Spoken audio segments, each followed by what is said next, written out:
Hello, and welcome to what the schedule optimistically calls a season finale, and what the insurance forms call the incident of the 9th. Tonight, on our very last show, water.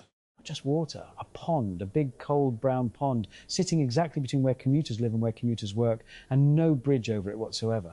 A bridge, actually. It's 4 miles upstream, and it has a queue on it that has been there, as far as anyone can establish, since 1987. Which is why the producers sent us a note. One line. You each have a modest budget.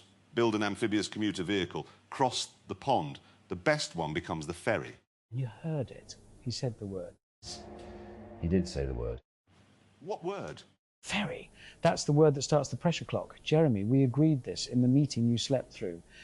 From this moment, everything we do is on the clock, and the clock does not care about your feelings. The clock can join the queue of things that don't care about my feelings behind my knees and everyone I've ever worked with. For those joining us for the first time on the very last episode, which is a strange choice, but welcome, the rules tonight are simple. 3 machines, 1 pond, 1 shared clock, and a ledger at the end that writes down what actually happened, rather than what we claim happened. The honest ledger. Our producer calls it the instrument of shame. I call it the instrument of premature judgment, because I have seen your cars, both of you, and mine is going to make the ledger weep with gratitude.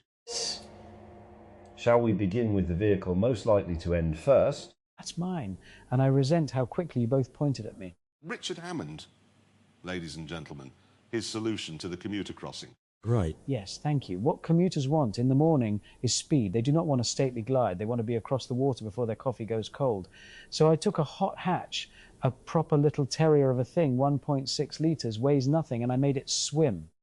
Define made it swim. Sealed the underside with marine epoxy.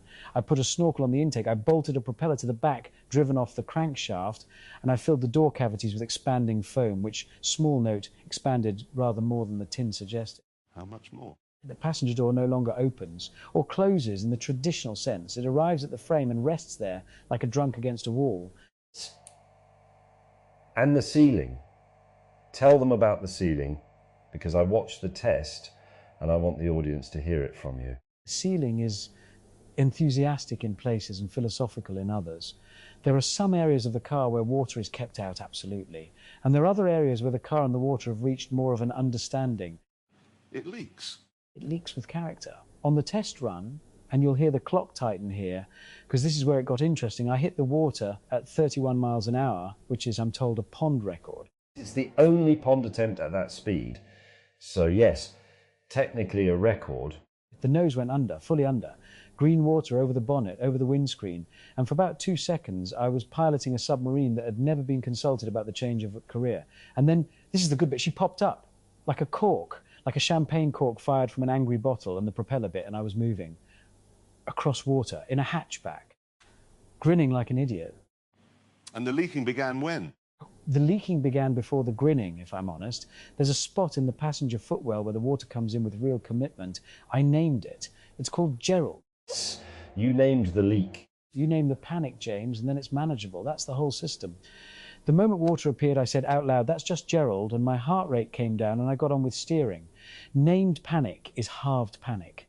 How deep was Gerald by the far bank? Ankle, solid ankle. But, and this is the number that matters, crossing time 1 minute 41 seconds, ramp to ramp. Nothing else out here will touch that. The clock will confirm the 141.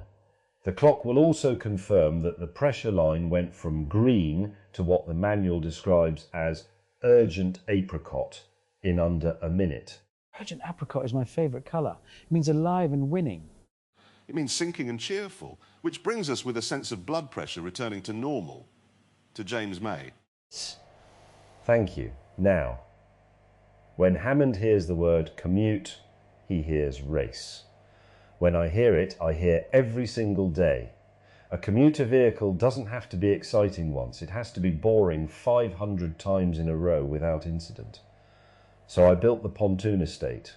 Which is a name that makes my soul leave my body. An estate car mounted on 2 aluminium pontoons, giving it the buoyancy of roughly 4 times its own weight.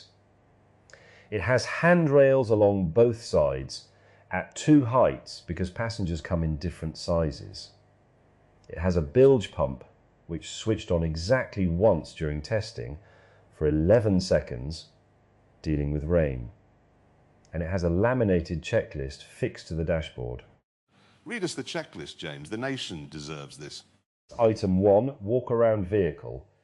Item 2, confirm both pontoon bungs seated. Item 3, confirm bilge pump float switch free of debris. Item 4, confirm handrails firm by applying moderate hand pressure. Moderate hand pressure. Item 5, confirm exit ramp angle. Item 6, depart. 6 items, 90 seconds, and in exchange for those 90 seconds, nobody drowns. I consider that an excellent hourly rate. The crossing itself, talk us through the thrill. With pleasure. I drove down the ramp at 4 miles an hour. The pontoons took the load progressively. You could feel the car settle onto the water the way a book settles onto a shelf. The water line came up to the marked line and stopped at the marked line, because that is what marked lines are for. And then I motored across at a steady 6 knots. And on the overlay at home, you'll see May's instruments do the thing his whole life does. They ease into place and then hold. No bounce, no sparkle. The waterline arrives at its mark like a librarian arriving at a shelf. That is the single kindest thing you have ever said about me. Time though, James. Say the time out loud. 7 minutes and 12 seconds. 7 minutes. Gerald and I could have crossed 4 times and had a sandwich. And on crossing number 5, Richard, statistically, you and Gerald become a buoy. My ledger, meanwhile, reads as follows. Incidents, 0. Water ingress, 0. Pump activations, 1. Rain related. It is the most boring document ever produced by this program, and I am immensely proud of it. It is a magnificent ledger, James, in the way that a fridge manual is magnificent. And now we come to the grown-up in the room. Here we go. Because both of you have made the same mistake. Hammond thinks commuting is about speed. May thinks it's about safety. You're both wrong. Commuting is about dignity. The worst part of any commute is not the time. It's the indignity, the cramming, the plastic seats, the smell of other people's breakfasts. So I have built the drawing room. Describe it honestly, or I'll do it for you. It is a flat-bottomed vessel upon which I have constructed a small but genuinely well-appointed sitting room. There is an armchair, leather. There is a carpet, a proper one, wool, with a pattern that says, you have arrived in life, even though you are technically still arriving at work. There is a standard lamp wired to a leisure battery, and there is a horn. Tell them about the horn. I sourced 2 pipes from an organ restorer in Shropshire. When I press the button, this vessel produces a chord that I can only describe as cathedral grade. Low, enormous, slightly holy. Ducks respect it. I've seen them. What he hasn't mentioned is the budget. The word in the brief was modest.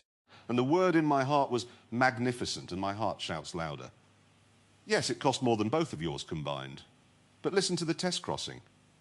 I came down the ramp slowly because the carpet dislikes being hurried, and settled onto the pond, and the whole room took the swell with this long, easy breathing motion.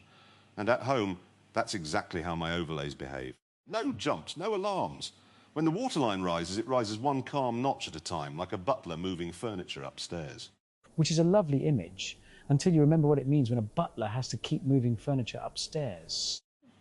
It means the house is being managed, Hammond. It means the ground floor is flooding, Jeremy. That's what it means.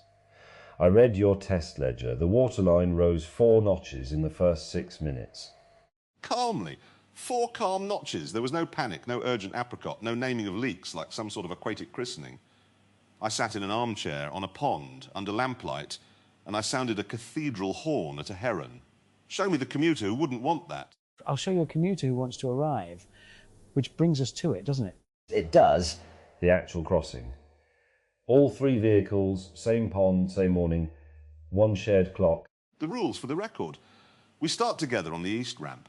First to drive, mind under its own power, up the west ramp, wins the crossing. But the ledger watches everything, and the ledger gets a vote. It was cold that morning, mist right down on the water. You could hear the pond before you could see it. Checklist complete at 7:58. Both bungs seated, handrails firm under moderate hand pressure. Lamp on, carpet brushed, horn arm.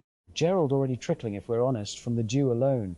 Clock starts on the flag, and there it goes, one shared clock for all of us, ticking in the corner like judgment. And Hammond is gone. Instantly, full throttle down the ramp, huge sheet of brown water over his own roof, nose under, nose up. Cork, champagne cork. Bit of the pond in my mouth, propeller hooked up, and I am flying. 30 seconds in, and I can't even hear you two anymore. I'm mid-pond. I am winning a boat race in a car. Meanwhile, I am descending the ramp at my planned 4 miles an hour, settling onto the pontoons. And there it is, the settle, load on, waterline to the mark, hold. 6 knots, course laid for the west ramp. Nothing to report, which is the report. And I am processing down the ramp like a state funeral. And I don't mind telling you, the drawing room takes the water beautifully. The mist, the lamp glowing through it, the swell coming in long and slow. I sounded the horn just once, and the whole valley answered. I heard it from mid-pond. I thought a church had fallen in behind me. 2 minutes in, status check, as agreed. Hammond. 2 minutes in, 3/4 across, and small update, Gerald has brought friends. There's a new one under the pedals. Cold, very cold. Naming him Keith. Keith is fine. Keith is manageable. Slight list to the left, which I'm correcting with body weight and optimism. And this is where at home you hear his clock tightened. That pressure tone under his voice, coming up as the water comes up. 3 minutes, 60 feet from the west ramp, and Keith is at shin level, and the engine note has gone from angry terrier to gargling terrier. Come on, girl, 60 feet, 50. For context, I am at this point serenely mid-pond. My pump has not run. I can hear Hammond's engine, and it sounds like a kettle being interrogated. 40 feet, and she's down at the nose, and the propeller's half out of the water at the back, which is not ideal. So I've got everything I own leaning backwards, throttle pinned, 20 feet, and the front wheels touch. They touch the ramp! Driving gauges! She hauls herself out of that pond like a Labrador, water absolutely cascading out of every panel, and I am up the ramp, on the grass, engine steaming, and the clock says, say it, James. 4 minutes, 9 seconds. Slower than your solo run because of Keith. But yes, first across. First across! And out of respect for the neighbours and the microphones, we'll leave the celebration there before the noise. Cut to the pond, where 2 civilizations are still afloat. May trundling, me presiding. Trundling implies aimlessness. I was executing a passage plan. 6 knots, straight line, waterline, on the mark from bank to bank. I reached the west ramp at 7 minutes, 3 seconds, 9 seconds up on my test time, if anyone's counting. Nobody was counting, James. I was counting. The pontoons touched the ramp, the car climbed off the water, and the ledger closed with the same beautiful word as before. Nil. Nil incidents, nil ingress, nil drama. And then there was one, and I want the record to show that for 11 minutes the drawing room was glorious. But around minute 8, I noticed the carpet had gone dark at the edges. The carpet was wicking, Jeremy. You'd built a vessel with a wool bilge. The carpet was participating. And yes, the waterline overlay had risen. Notch, pause, very calm, very dignified. But by minute 10, the butler was moving furniture into the attic, and the armchair and I had begun to develop a lean. This is the bit where we're both stood on the west bank, dripping and smug respectively, watching Jeremy cross a pond at reading speed while visibly lower in the water than when he set off. I offered a tow. And I refused it because the rules said under its own power, and because I would rather sink in an armchair than be towed by a checklist. And so at 13 minutes and 40 seconds, listing gently, lamp still lit, I sounded the horn one final time. The full cathedral chord rolling across the water, and the drawing room heaved herself onto the west ramp with, I'll admit it, about 4 inches of pond in the sitting room. The lamp stayed on, though. Credit where due. The lamp never flickered. The lamp never flickered. Put that on the ledger. It's on the ledger. Right underneath, vessel arrived, containing measurable pond. So, honest vote, all 3 across, which frankly none of us predicted. Now we decide which one becomes the ferry. The rule of this vote, per the charter, is that failures go on the table face up, unshamed. So let's do that. Hammond, yours first. Face up, she leaks. Gerald and Keith are real, they're getting worse, and every crossing takes on more water than the last. Run her 4 times a day, and by Thursday she's furniture for fish. That's the truth, and I'm not hiding it. And face up on mine, it's slow and it's dull. 7 minutes of nothing happening. Some commuters would genuinely rather risk Keith than endure that twice a day, and I have to accept that about the human race. And face up on mine. It cost a fortune. It soaks up the pond through its own carpet, and by the far bank it had become less of a drawing room and more of a wetland with an armchair in it. But it was the only vehicle out there that anyone would describe as an occasion. Right. So the actual question, which one deserves repeating? Not which one won this morning, which one do you run tomorrow and the day after 500 times? And it kills me. It genuinely, physically kills me. Because the answer isn't mine. Go on, say it properly. Mine is a wedding, James. It's a wedding you take across a pond. Nobody commutes by wedding. And Hammond's is a heart attack with wheels. The greatest single crossing any of us will ever make, and completely unrepeatable, which is the one thing a ferry cannot be. I hate this. I hate it. Because I was first, and being first is supposed to matter, and I'm stood here voting for a pontoon with handrails at 2 heights. 2 heights? Because passengers come in different sizes. I know why, James. That's what's so annoying. Every boring thing on that vehicle is boring for a reason, and every reason is right. The checklist, the bungs, the pump that ran for 11 seconds, it did nothing this morning, and nothing is exactly what a commuter wants to happen twice a day forever. So the vote for the ferry? Hammond? Maze. Through gritted teeth, and I want the grit noted, Maze. Maze. Because the ledger says nil, and against nil there is no argument. James, you may vote for yourself. We won't think less of you than we already do. I vote for mine, obviously. But I want 2 amendments minuted. First, Hammond's Crossing was the finest piece of pond driving I have ever witnessed, and the record of 1 minute 41, set on the solo run, should stand on the board forever, with an asterisk that simply says, Gerald. I'll take that. Gerald would take that. And second, the ferry service will purchase Jeremy's horn. The pontoon deserves one grand thing, and departures will be announced at cathedral grade. You want the horn on the pontoon? I want the horn on the pontoon. Then this is the finest committee I have ever sat on, and I've sat on none. So there it is. The last verdict of the last show. The fast one made the memory, the expensive one made the moment, and the boring one made the ferry, because the boring one is the only one that's still floating on Thursday. If you're ever on that pond on a misty morning and the pontoon eases off the east ramp, waterline settling onto its mark, handrails firm under moderate hand pressure, listen. Because at 6 knots precisely, holding a straight and sensible line, it will sound once, a chord that has absolutely no business coming out of a pontoon. And on that bombshell, the calmest bombshell we have ever ended on, 1 notch at a time, lamp still lit. Good night. Good night. Mind the ramp on your way out.